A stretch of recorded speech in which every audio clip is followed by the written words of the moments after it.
सभी दोस्तों को नमस्कार।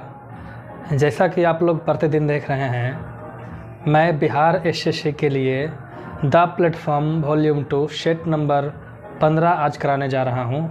इससे पहले मैंने वॉल्यूम 1 का सभी सेट का पीडीएफ के साथ सॉल्यूशन डाला है। सॉल्यूशन मैंने केवल मैथ का डाला है। तो आप सभी जो भी प्रतियोगी विद्यार्थी हैं, जो बिहार एसएससी का जो इंटर लेवल का फार्म अभी आया था हाल फिलहाल में, वो भर चुके हैं और तैयारी कर रहे हैं। तो मैथ का अगर प्रैक्टिस सेट करते समय कहीं कोई परेशानी होता है तो घबराइए नहीं, यहाँ पर पूरा सॉल्यूशन दिया जाएगा। अगर इसके अलावा कोई और सेट प्रैक्टिस आप कर रहे हैं किसी भी बुक से और आपको कोई मैथ में समस्या हो जाता है, आप क्या करिए, सिंपली कमेंट बॉक्स में जाइए, अपना प्रश्न कॉपी पेस्ट कर दीजिए, डाल दीजिए लिख करके, ठीक है। उसके लिए एक अलग से वीडियो बना करके हम सॉल्यूशन करवा देंगे। और जिसको लाइव पढ़ना है मैथ मेरे हमसे, वो रात के 9 बजे जुड़िए। डेली लाइव आते हैं, मैथ पढ़ाते हैं, foundation batch for all the competitive exams. और अभी 18 मार्च आने वाले हैं, और जिन्होंने भी भाई लोग अभी तक बिहार एसएससी में डॉक्यूमेंट अपलोड नहीं किया है, वो 18 मार्च से पहले कर लीजिए। ये लास्ट मौका है, इसके बाद डेट नहीं बढ़ेगा। तो किसी तरह का कोई आपका क्वेरी रहे तो कमेंट में डालिएगा, उसका उत्तर निश्चित रूप से मिलेगा। तो हम शुरू करते हैं सेट नंबर 15। प्रश्न संख्या 16 से है।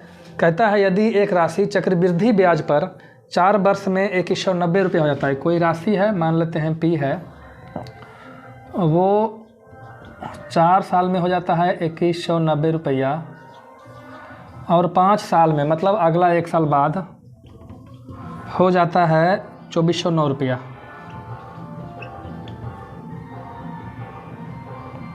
ठीक है। तो कहता है दर ज्ञात करिए।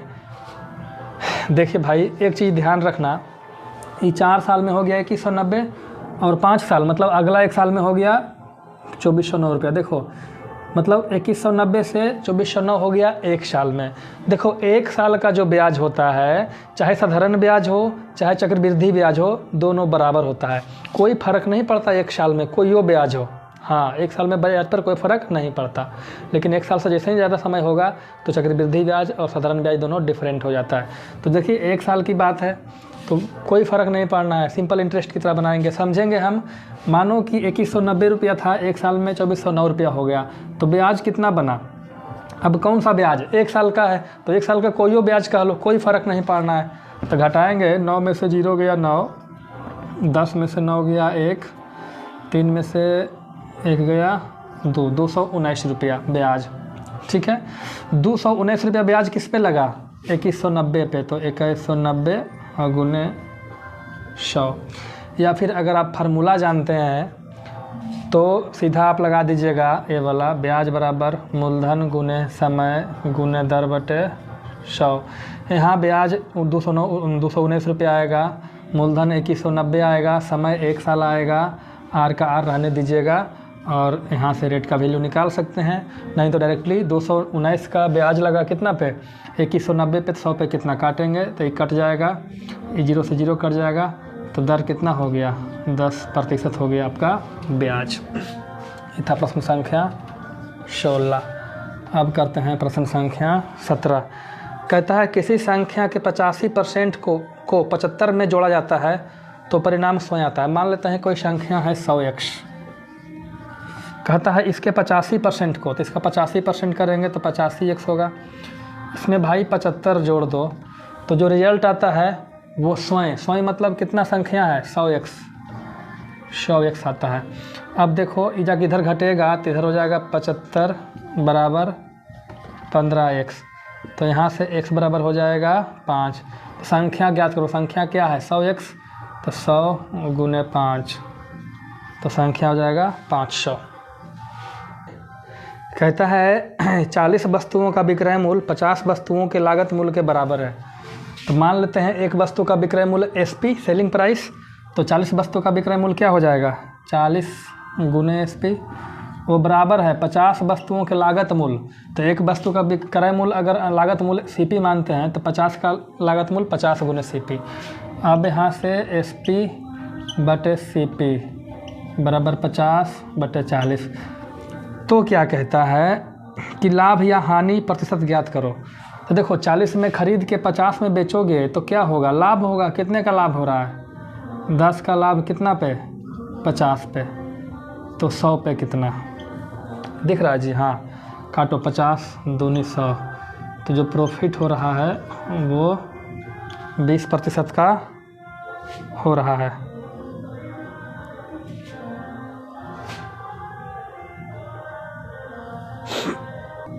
देखो हमने गलती कर दिया, ध्यान देना, हमने गलती क्या किया समझो।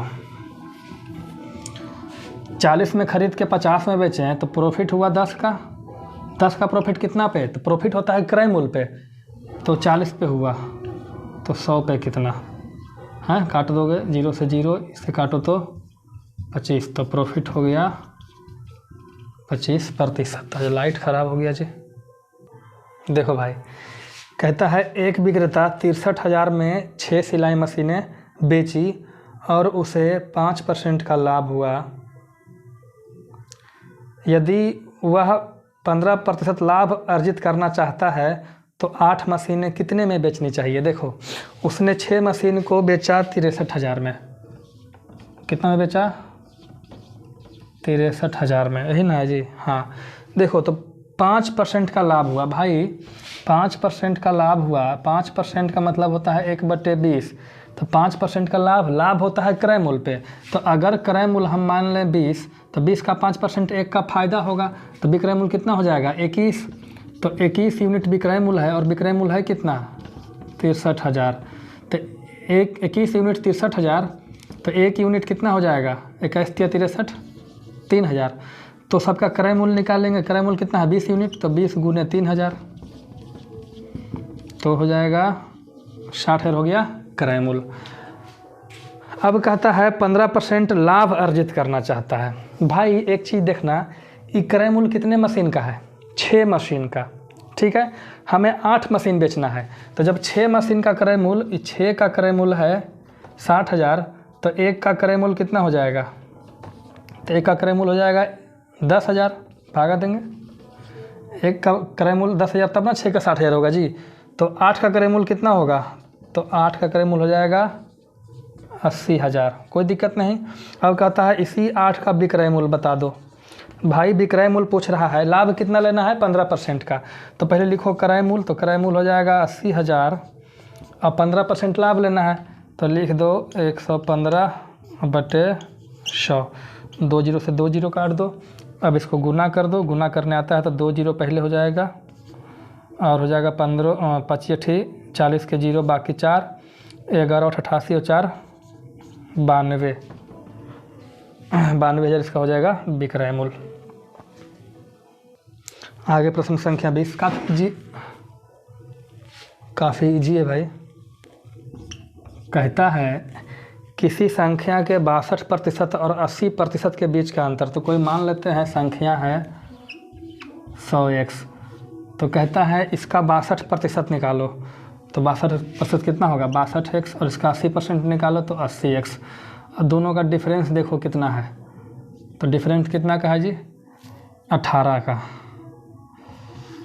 18 इसका डिफरेंट है, और डिफरेंट है कितना 198 का, तो 18x बराबर 198, तो x बराबर 11। तो कहता है उसी संख्या के 92% और 56% के बीच का अंतर, मतलब वही संख्या रहेगा 100x, इसका 92%, तो 92% कितना हो जाएगा 92x, और 56%, 56x, इसका डिफरेंट बताओ, तो डिफरेंट कितना होगा 12 में से 6 गया 6, 8 में से 5 गया 3, 36x, तो 36 और x का मान 11, तो 36x, x का मान 11, गुना कर दो भाई। आज लाइन का समस्या है, 396 आपका उत्तर हो जाएगा भाई। देखो जी प्रश्न संख्या 21, तुम पढ़ लो यार।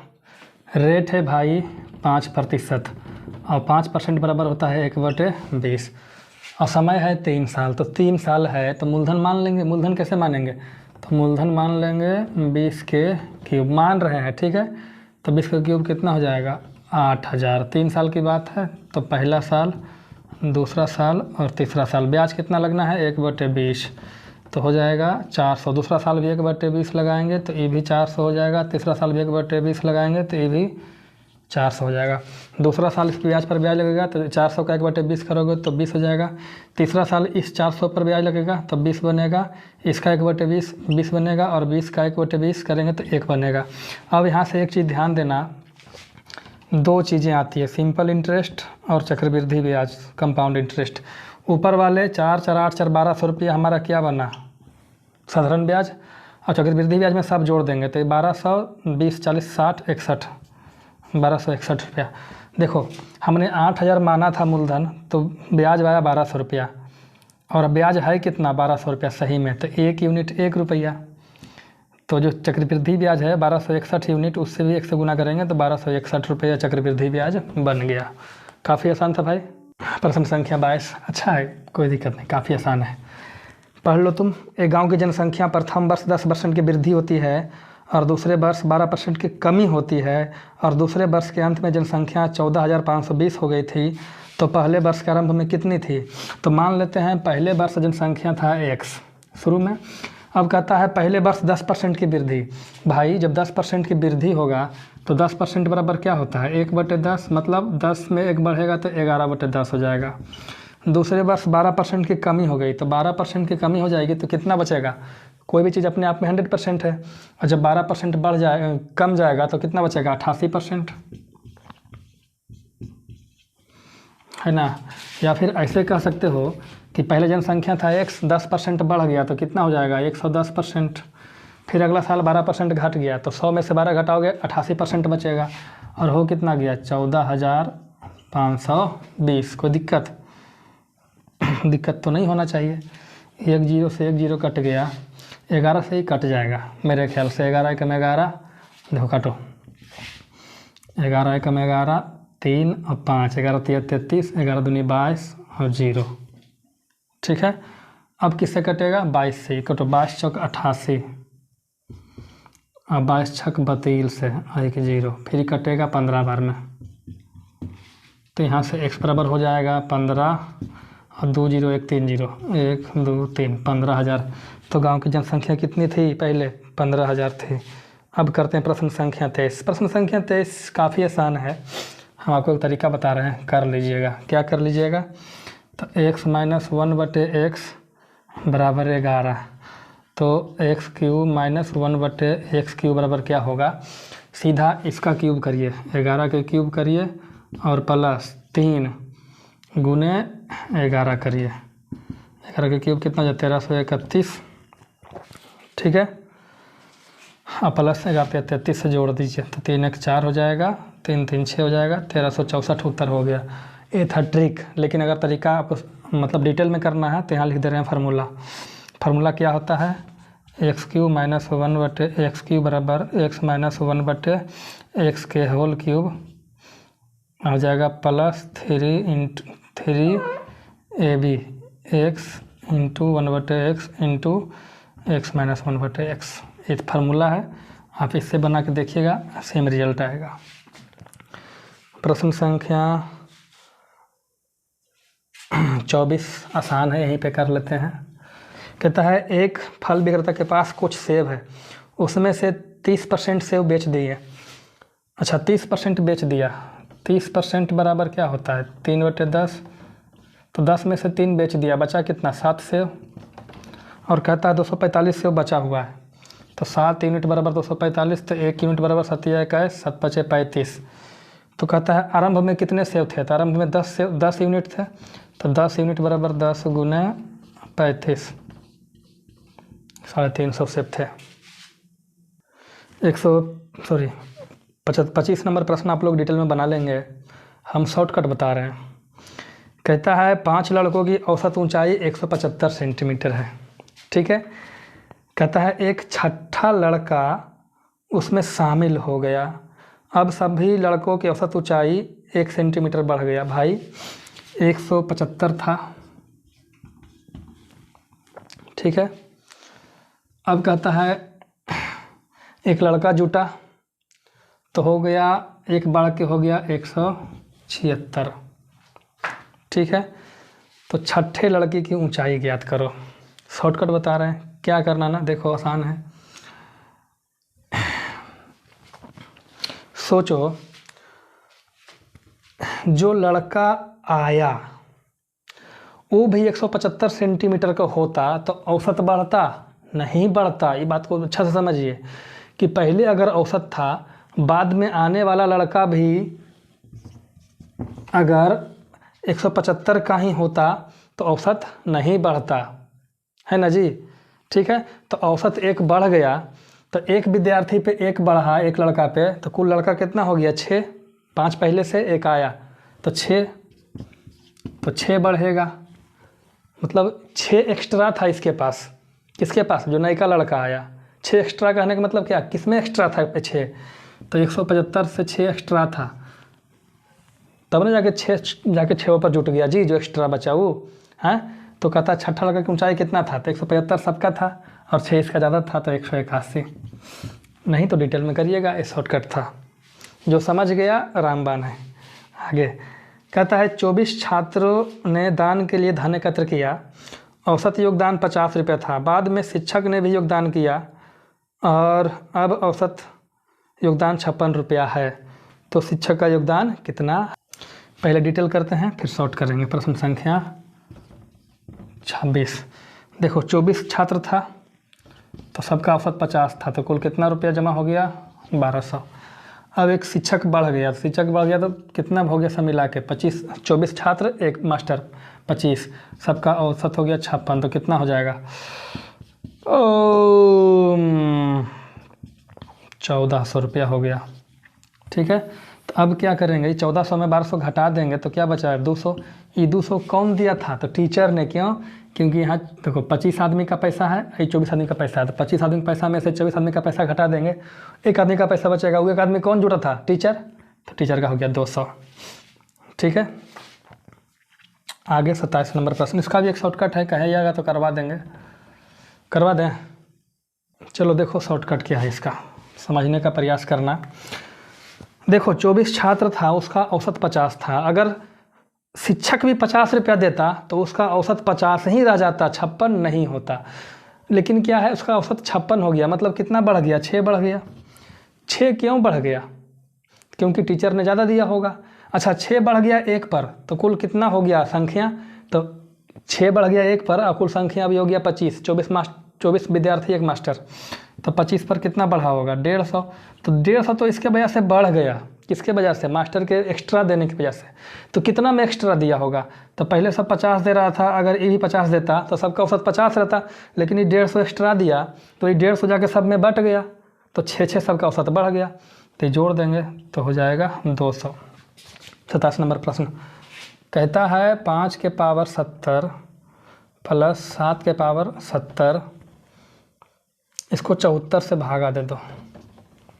ठीक है, तो शेषफल क्या होगा? तो देखो सबसे पहले क्या करना ना, इसको भागा दे दो 4 से, जो ऊपर पावर है इसको 4 से, तो शेषफल कितना बचेगा? 17 चौके 68, 2 बचेगा और 2 बचेगा, तो 5 का स्क्वायर हो जाएगा 25 और जोड़ 7 का स्क्वायर 49/74। इसको जोड़ोगे ऊपर में तो 74 और नीचे 74, अब 74 का 74 से भागा दोगे तो क्या बचेगा? 0। शेषफल यही उत्तर होगा बाबू। 28 नंबर प्रश्न आप बना लेंगे, हम बनाते हैं 29। कहता है पी और क्यू का आय का अनुपात 3 और 4 है, उनका व्यय का अनुपात 2 और 3 है। देखो पी है, क्यू है, उनका जो आय है ना, जो आय है उनका 3:4 में, इसका 3 इनकम है, इसका 4, और इनका व्यय का अनुपात मतलब खर्चा का अनुपात कितना है? 2:3। ठीक है, तो आय में से व्यय घटा दो तो यहाँ क्या बचेगा? बचत। तो बचत कितना हो जाएगा? इसका 1, इसका भी 1, और बचत है कितना? 6000 का बचत, जिसको हम 1 बोल रहे हैं वो 6000 रुपया का बचत है। तो क्या कहता है? पी का आय बता। तो पी का आय कितना यूनिट है? 3 यूनिट, तो 3 × 6000 कर दो तो हो जाएगा 18000। आगे कहता है 23 नंबर प्रश्न 0.8 और 0.2 का तृतीय अनुपात ज्ञात करो। तृतीय अनुपात मान लेते हैं x, तो कैसे बनाएंगे इसको? 0.8 अनुपात 0.2 समानुपात 0.2 अनुपात x। 0.8 बटे 0.2 बराबर 0.2 बटे x। कट गया 0.4 बार में, तो इसको ऊपर ले जाओ तो x बराबर 0.2 बटे 4। दशमलव हटाओगे तो गुना करोगे 10 से, है ना जी। 2 से काटोगे तो 2 दूनी 4, तो x बराबर हो जाएगा 1 बटे 20। भागा दोगे तो हो जाएगा 0.05। उत्तर हो गया भाई। देखो कहता है 5 अंकों की वह छोटी से छोटी संख्या ज्ञात कीजिए। तो 5 अंकों की सबसे छोटी संख्या क्या होती है? प्रश्न संख्या 46। तो 5 अंकों की सबसे छोटी संख्या 1 पर 4 को 0, 5 अंकों की सबसे छोटी संख्या हो गई। कहता है इसमें भागा दो 12, 15, 18 से तो पूरा पूरी कट जाए। तो भाई 12, 15, 18 का तुम्हें एलसीएम निकालना, वो आएगा 180। तो 180 से भागा दे दो भाई, है ना। 18 पचे 90, बचेगा 100, 1 0, फिर 18 पचे 90, हाँ तो कितना बचेगा? 100 बच गया। पूरा पूरी कटा नहीं कटा तो 2 काम करो, या तो इसमें से 100 घटा दो तो पूरा पूरी कट जाएगा, लेकिन आप इसमें से 100 घटाना, जैसे ही 100 घटाओगे वो 5 अंक का नहीं रह के 4 अंक का हो जाएगा, तो गलत हो गया। हमको चाहिए 5 अंक का। दूसरा, इसमें 80 जोड़ दो तो 180 हो जाएगा, और 180 180 कट जाएगा, कट जाएगा। तो 80 का क्या करना पड़ेगा? जोड़ना पड़ेगा। जोड़ देंगे तो 5 अंकों की संख्या का 5 अंक रह जाएगा। तो इसमें 80 जोड़ दो तो हो जाएगा 10080। यही है। कहता है प्रश्न संख्या 47, बी की तुलना में ए 30% अधिक कार्यकुशल है। बी की तुलना में ए 30% ज़्यादा। हम जानते हैं 30% बराबर होता है 3/10। तो बी की तुलना में ए अधिक है। कौन अधिक है? ए। तो बी का मान लेते हैं क्षमता 10 है, तो ए का क्षमता कितना हो जाएगा? 13।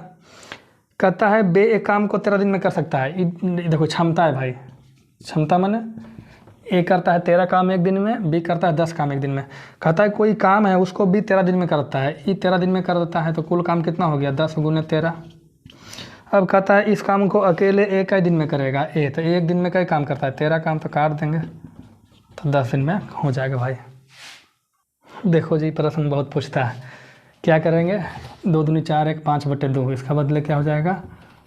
तो 5/2। ये 2 चला जाएगा ऊपर, ये 5 रह जाएगा ऐसे ही, तो क्या हो जाएगा? 2 दूनी 4, इसको 4 लिख लो। अब देखो 5 तिया 15, 4 19/5। इसके बदले हो जाएगा 19/5। ये 5 चला जाएगा ऊपर, तो हो जाएगा 5/19। आपका ये उत्तर होगा। हाँ, प्रश्न संख्या 49। अच्छा प्रश्न है भाई, बहुत अच्छा। कहता है किसी कक्षा में कुल विद्यार्थियों की संख्या का 3/8 लड़कियां हैं और शेष लड़के हैं। लड़कियों का 2/3, 1/5। देखो जहाँ भी 3/8 है, देखो पहले 3/8। देखो हम एक काम करेंगे, 3/8, फिर है 2/3, फिर 1/5। पहले कुल विद्यार्थियों की संख्या मान लेते हैं टोटल।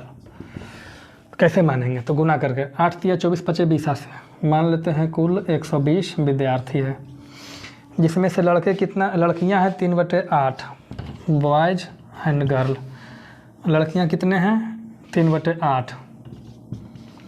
अरे यार 3/8, तो 3/8 करोगे तो 15 8 20 से, तो 15 तिया 45 लड़कियां हो गई, तो लड़के कितना हो गए? 75। तब ना 75 45 करोगे तो 120 होगा। ठीक है। अब कहता है लड़कियों का 2/3, लड़कियों का 2/3 अब्सेंट है। इसमें 2 तरह के आदमी हैं, अब्सेंट, प्रजेंट। तो लड़कियों का 2/3, तो 2/3 करोगे तो 15 तिया 45, 15 दूनी 30 अब्सेंट है और 15 प्रजेंट है, तब ना कुल 45 हो गया। अब लड़कों का यहाँ भी प्रजेंट अब्सेंट होगा। क्या कहता है? 1/5 अब्सेंट है, 1/5, तो इसका 1/5 करोगे तो 15 अब्सेंट है, तो प्रजेंट कितना? 60। अरे रुको जी, छूट गया मार्कर। अरे भाई हाँ, तो कहता है संख्या का कितना भाग उपस्थित है, तो उपस्थित कै गो है, यहाँ 60 गो, यहाँ 15 गो, तो 60 और 15 75 उपस्थित है कितना में, 65 120 में से। तो भागा देंगे, काटो, 15 पचे 75, 15 अठे 20 से, तो 5/8 भाग है ना। चलो अब देखो 50 नंबर प्रश्न ही करते हैं। किसी लड़के से किसी धनराशि का 3/8 ज्ञात करने के लिए कहा गया।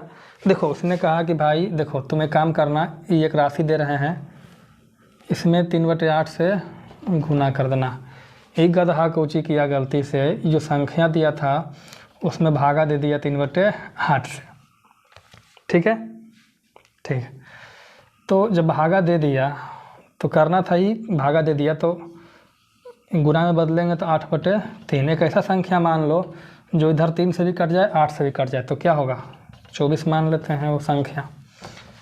तो अगर सही सही करता तो 3 3 9 उत्तर आता, लेकिन गलत किया तो उत्तर आ गया 64। कितना अधिक आया, 55 अधिक। तो कहता है सही उत्तर जो इस प्रकार जो उत्तर आया 64, वो सही उत्तर 9 से 55 अधिक है। 55 अधिक तो है ही है, जिसको 55 यूनिट 55 अधिक है, गुड। तो 1 यूनिट 1 बात बराबर है। तो सही उत्तर क्या था, तो 9 यूनिट 9, तो सही उत्तर हमारा 9 था। देखो जी इस तरीके का प्रश्न है। पहला तरीका है सबको गुना करके एलसीएम ले लो, जो काफ़ी लंबा हो जाएगा। दूसरा तरीका क्या है ना, इसको लिख लो 1/2 - 1/3। तो करके देखो, एलसीएम ले हुए तो 2 × 3 बनेगा, तो यहाँ 3 और -2, तो 1/, बचा कि नहीं बचा, हाँ। तो इसी को हम इस तरीके से लिख सकते हैं। इसको भी लिखेंगे 1/3 - 1/4, इसको लिखेंगे 1/4 - 1/5, इसको लिखेंगे 1/5 - 1/6, ऐसे करके लिखेंगे 1/9 - 1/10। देखो दूसरा से तीसरा कट गया, इससे अगला कटते चला गया, इस तरीके से यहाँ तक कट जाएगा। तो क्या बचेगा, 1/2 - 1/10, एलसीएम लेंगे तो 10 बचेगा, 2 × 5 = 10, तो 4/10। फिर गलत हो गया कहीं ना कहीं, कहाँ कहें जी, पहले का प्लस में सर का माइनस में।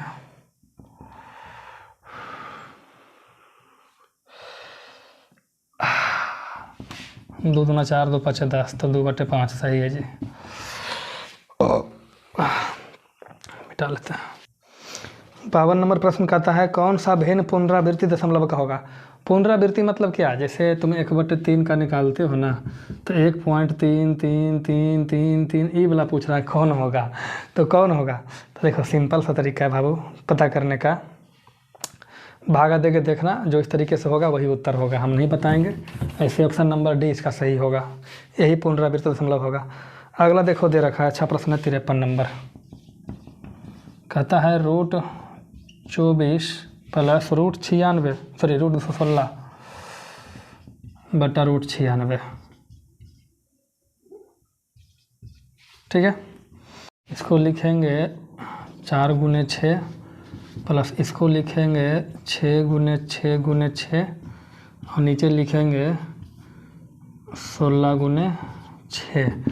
ये देखिए 4 का वर्गमूल निकल जाएगा तो हो जाएगा 2√6 प्लस एगो 6 निकल जाएगा तो 6√6 बटे 16 का वर्गमूल 4√6, तो 6 2 8 √6 बटे 4√6, √6 से √6 कट जाएगा तो उत्तर हो जाएगा 4 दूनी 8, हमारा उत्तर हो जाएगा 2। चलो रुको जी, देखो प्रश्न संख्या 55 54 करेंगे अगली बार में। कहता है 3 के पावर x + 8 बराबर 27 के पावर 2x + 1। ठीक है, तो इसको हम लिखेंगे 3 के पावर 3 आई गुना में क्या हो जाएगा 2x + 1, तो हो जाएगा 3 के पावर 3 दूनी 6x + 3, इधर हो जाएगा 3 के पावर x + 8। आधार बराबर है तो पावर भी बराबर होगा, तो x + 8 बराबर 6x + 3। इधर जब घटेगा तो हो जाएगा 5x बराबर 5, तो x बराबर हो जाएगा 1। प्रश्न संख्या 54 अच्छा है, भारी नहीं है। कहता है 3 पक्षी जंगल की परिधि है भाई, परिधि वृत्त में होता है, के समानांतर उड़ रहे हैं। वे एक चक्कर 3 पक्षी है ना, तो पहले का लगाता है 27 मिनट में एक चक्कर, दूसरा का लगाता है 45 मिनट में, और तीसरा का लगाता है 60 मिनट में।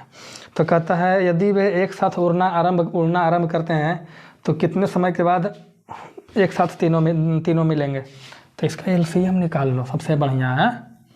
हाँ, एलसीएम निकाल लो। 3 से काटो, 3 9 27, 15 तिया 45, 20 तिया 60, 3 से काटो, 3 तिया 9, 3 5 15, फिर 5 से लगा लो, 5 से 3, 5 कम 5, 5 के 20, 3 तिया 9, 5 45, और गुने 4 तिया 12, 5 60, और 12 चौक 48, 0 8 6 14, तो 540 मिनट के बाद वो लोग फिर से आपस में मिल लेंगे। भाई इस तरीके से हमने 25 प्रश्नों का सलूशन 30-31 मिनट में कर लिया। देखो, हम चाहते हैं कि आपका हर संभव मदद किया जाए, तो आपका भी अगर कोई डाउट है ना तो ज़रूर बताइएगा। और आपका भी कुछ कर्तव्य है। एक वीडियो लाने में 4 घंटे लगते हैं। ऐसे तो मैं कभी वीडियो में बोलता नहीं हूँ को लाइक करिए, सब्सक्राइब करिए, ये सब करिए, आप मत करिए। हम तो ये कहते हैं मत करिए। लेकिन सोचिए, अगर आपके लाइक और सब्सक्राइब ना करने से